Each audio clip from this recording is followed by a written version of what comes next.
Who starts? I don't know. Are we starting now? Yes? Okay. Hello. Hi, Hashim. I don't. Hi, everybody. Yeah. Now. Okay. So Hashim, I was just thinking how we met. Because we need to start somewhere. And I remember when you were chosen to be the artistic director of the Venice Biennial of Architecture and Design. I think that was the name of the biennial at the moment, which was happening during pandemia.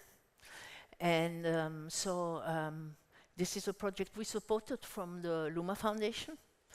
And this is at this occasion that I saw that you were handling it differently than what I had seen up to now, because you were saying we should do projects together also outside of the event itself.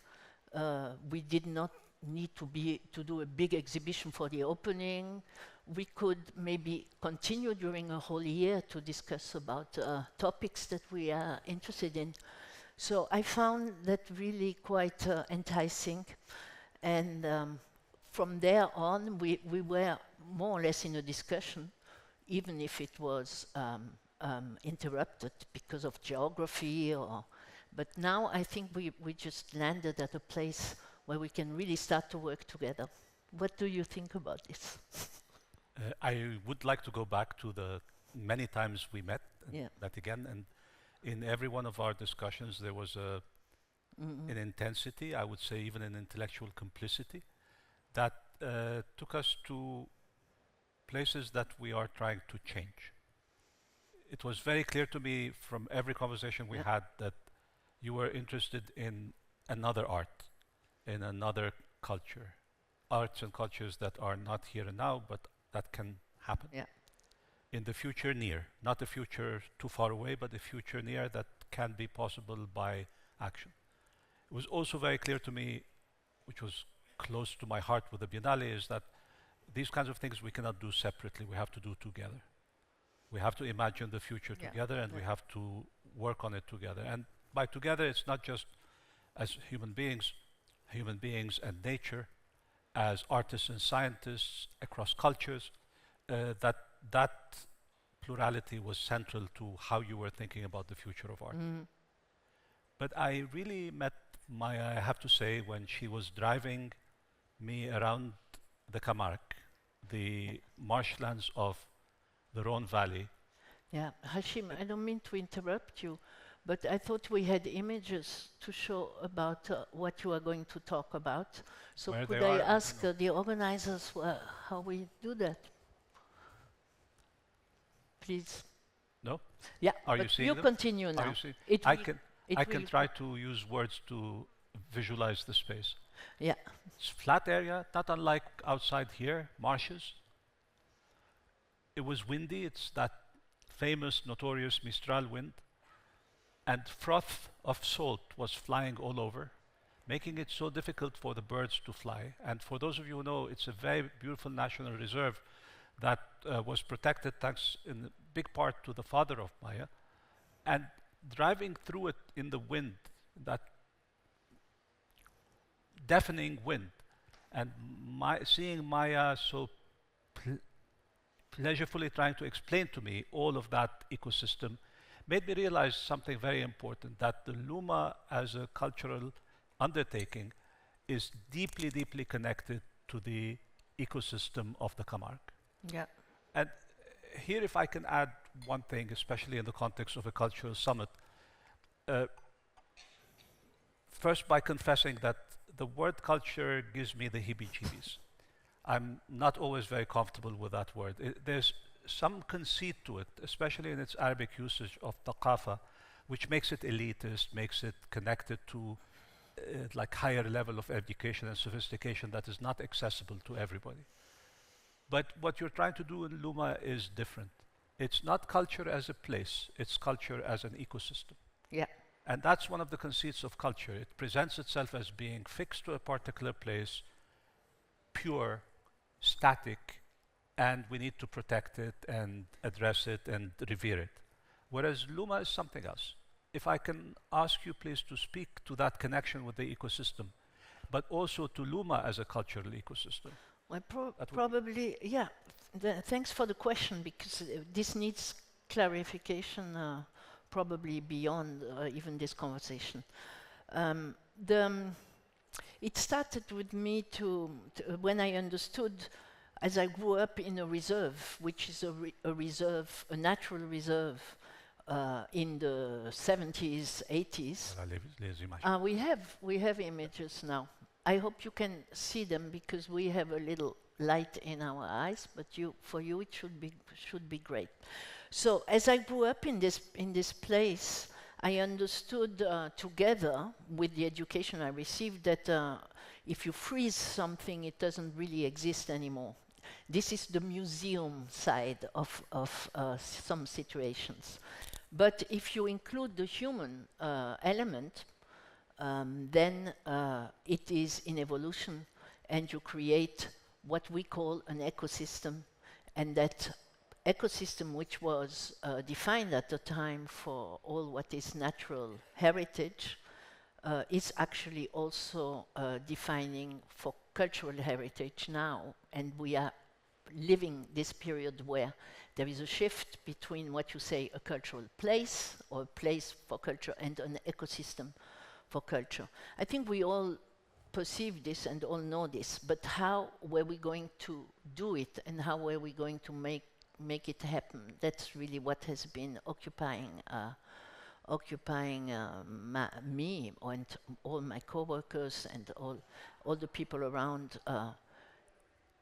to how to make this happen, and how can we attract the artists first, yeah, because they are the creative thinkers, in order to achieve this. So this is also the reason why, next to the artists and the artistic installations and exhibitions, and next to the fantastic building that Frank Gehry, and I saw Frank is here. So thanks for coming. Yeah, great. Good morning. I know here, yeah. The circle.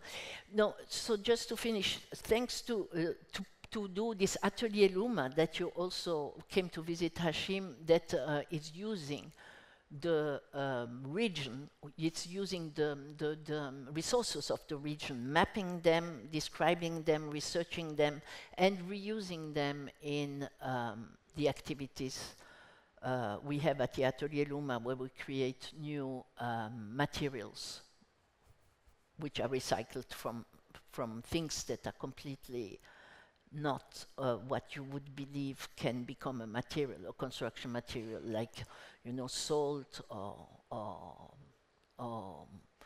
tournesol, how do you say that? Yeah, the sunflowers. Yeah, the sunflowers, and it always has a cultural relationship with something that happened in the region.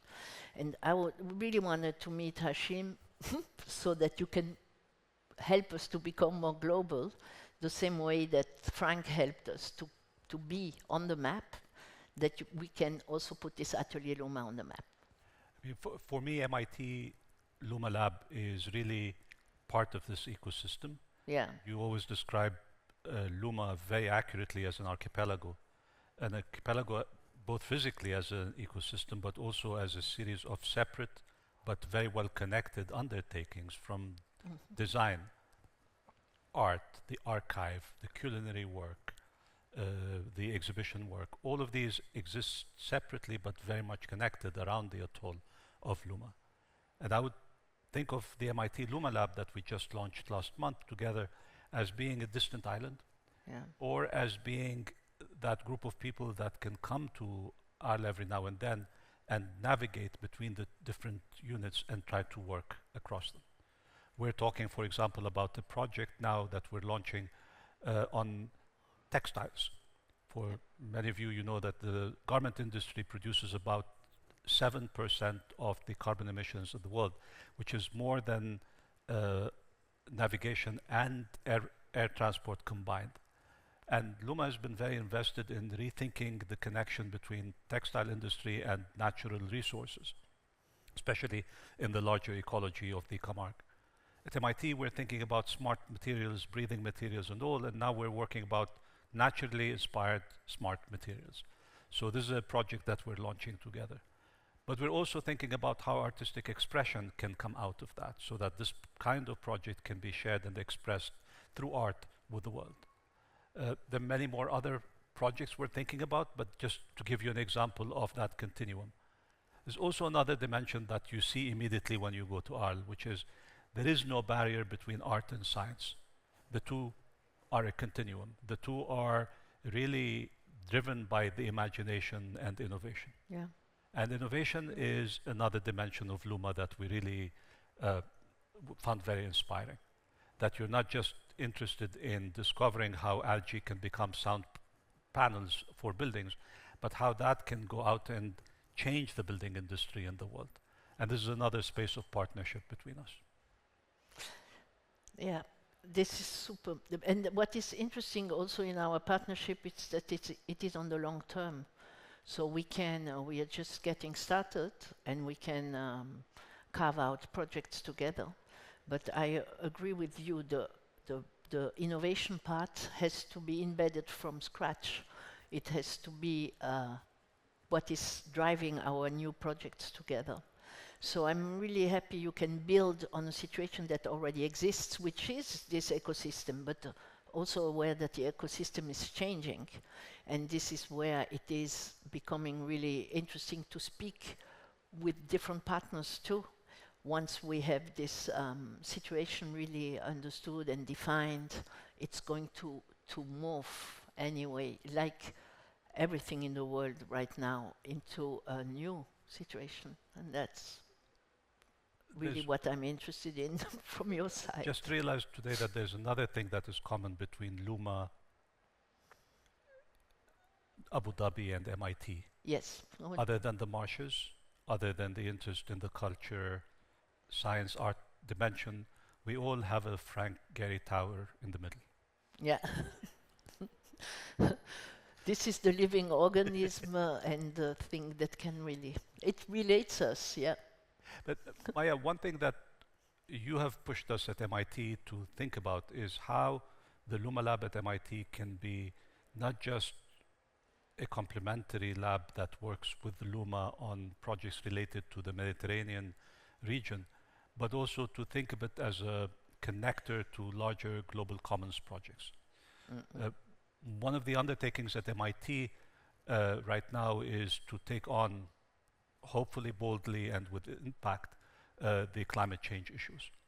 And the Luma Lab has brought to us a very particular angle, which is not just to work on the Mediterranean, but to work on it with the angle of biodiversity, which is central to both the notion of the ecosystem and central to the ethos of your father and his legacy in the region and in the sciences.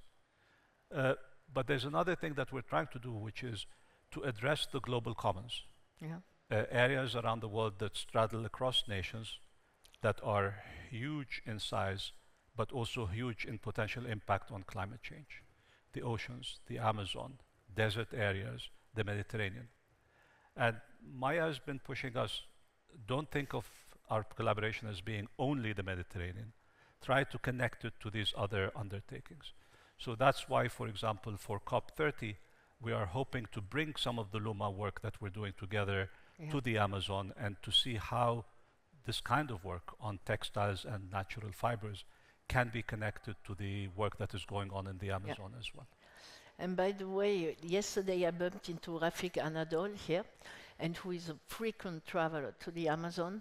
And I said I would introduce the two of you once you arrive. I hope he's still here, but otherwise we'll do it differently because he really knows the infrastructure there pretty well, and I think we can do things together. This is also where creative minds can be artists or they can be scientists. I know we all know that, but sometimes we need to stress it again and to say this is what is really going to drive us. So yes, there are the regions that have been described. I think the work we did with the Luma Lab now, the Atelier Luma, which is was mapping really our region, which is the Mediterranean, And we have a lot of partnerships that were also made possible thanks to the work that my father had done with the science and the studies of the Mediterranean wetlands. So this can all bring fruit for other regions, and we are more or less like we can become a model that can be followed by others more than a factory to build the materials or the objects themselves. You know, it's just the way we speak about things and the way we act also, because we are actually showing that it's possible.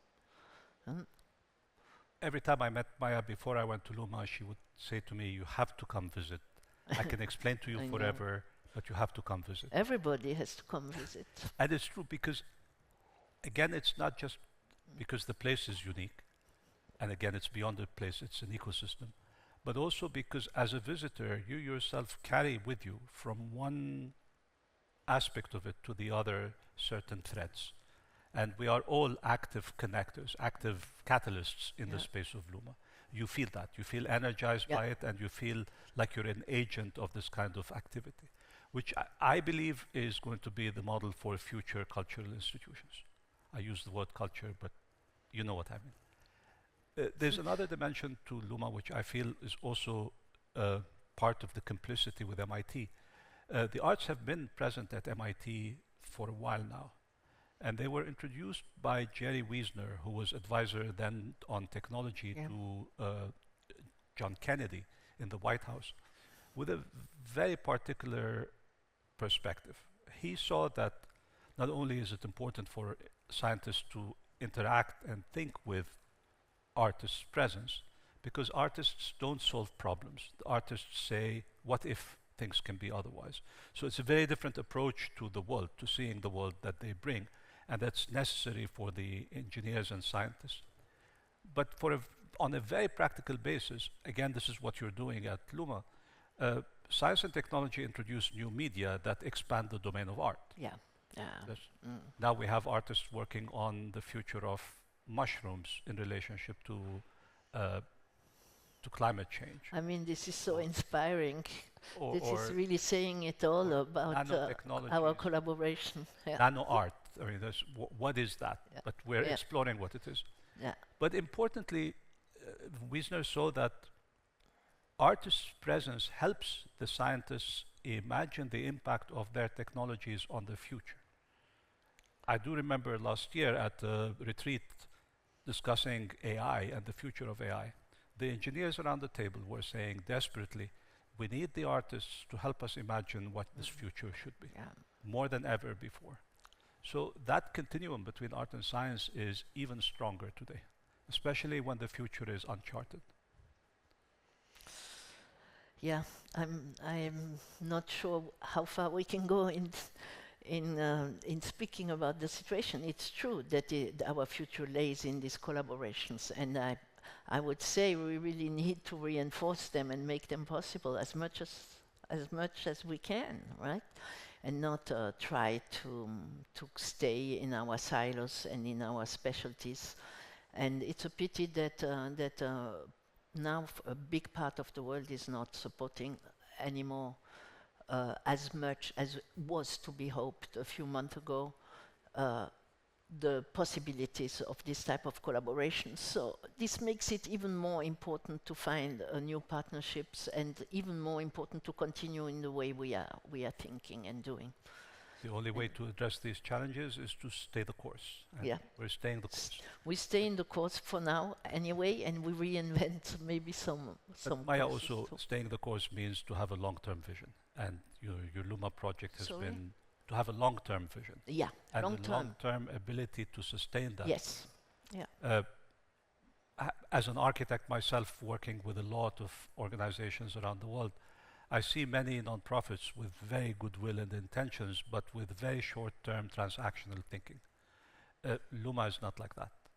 And Luma is also built into a larger approach to thinking about the future, which is that of nature and its own processes, which has given you the longue durée, if we can borrow from the Mediterranean, that is very difficult to find these days. So this is a generosity with time other than generosity with other means is really crucial for the success of undertakings like Luma's. No, I'm completely aligned with this. I know that for a good relationship you need a little fight too from time to time, but right now I'm completely aligned with what you say. I wish we could show a little more again about Arles and what happens and how it happens that the natural environment added to the cultural heritage and added to the innovation and the research that we can initiate with having the artists and the designers come in residency on the longer term to develop projects. That this is a very different way of producing art projects, and the process of doing of this projection is something you can see when you come and visit Arles.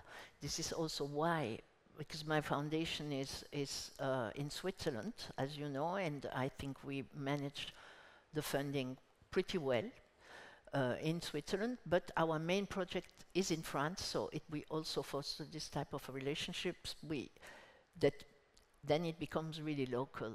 And in Arles, where I grew up, really, I see all the Roman heritage, I see the Van Gogh heritage, and I see the natural heritage, and when it comes together, it's very powerful, actually, in order to even change mentalities. There are other parts in the world where this could happen, and you're also describing the notion of ecosystem in a different way as being an intersection of different cultural undertakings that are larger. Roman, Impressionism, the culinary arts of the region intersecting into a place like Luma. Can I ask you, given my culinary weaknesses, to speak a little bit about the culinary perspective that you've introduced into the space of Arles and Luma? About what exactly? The restaurants, hotelier, the connection with the produce of the region, food. Yeah, I would have liked to show the examples that we had in the images, because I think it's quite interesting to see. But let me now try and find the examples. Yeah, we found, for instance, there is a big salt industry that is dying. I mean, please correct me, it's not dying. It was dying, and it is quite in a good phase right now. The salt is harvested from the sea, so it needs all the natural elements: the sun, the salt water, and the management of the levels of water. And we were able to grow a natural salt material that can be used in construction, for instance. There are the hay that comes from the rice husks. This is now currently being transformed into construction material that meet all the requirements. Now, I'm asked, why do you not develop this and why don't you put it on the market? I say this is not my job. This is why we are a lab, and I say this is just not possible because we want to be at the forefront of the research, and we want to continue the discussion about it. So it's quite difficult for me, for the people who don't come and visit, to really give examples. But the architects who come to work with us and the designers see all the possibilities.